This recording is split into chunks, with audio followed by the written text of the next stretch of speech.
Listen to this. Now it's getting really funny. Roze, threaten! I guess that's how I interpreted your smiley there, Jack. If a person asks me, what happens if I stop breathing?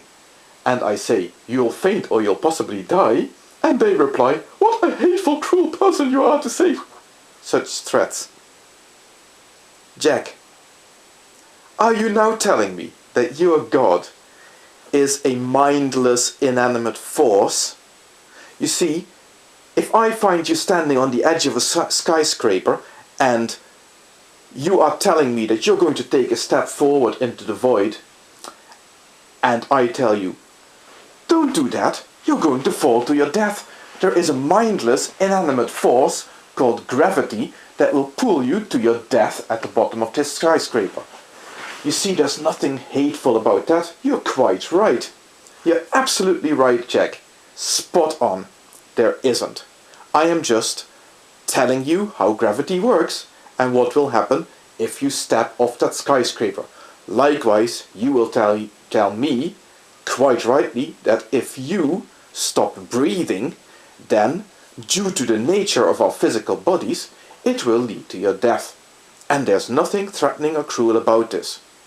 But Jack, your God is supposedly not a mindless, inanimate force of nature, is it?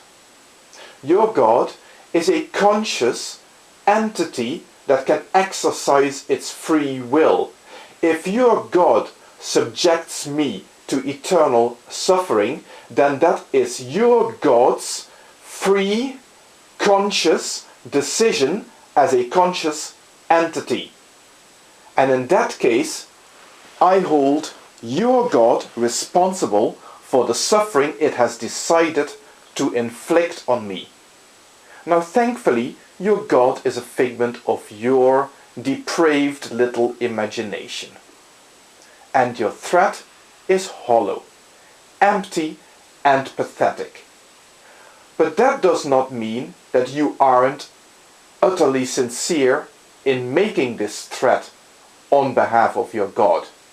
Which, by the way, is also very funny, because you are treating your own supposedly omnipotent God like a dog.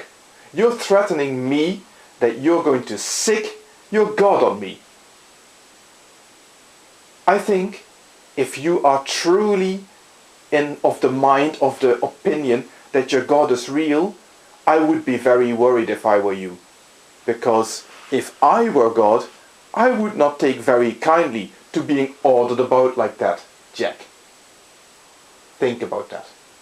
And then you go harping about how you've invited me to blog TV or phone call or whatever you want to talk about.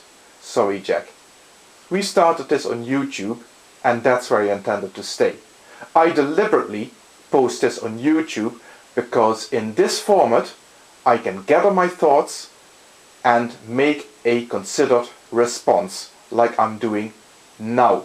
In a live context like blog TV, all that will happen is that you'll start waffling, just like Michael Howard did in that other clip that I showed you. And you'll start talking and talking and talking and talking all over me, and you will never listen to what I have to say. That is another reason why I do not indulge in this blog TV nonsense.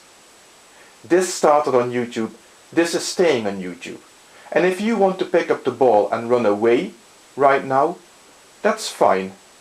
But do not make it out like that is my fault.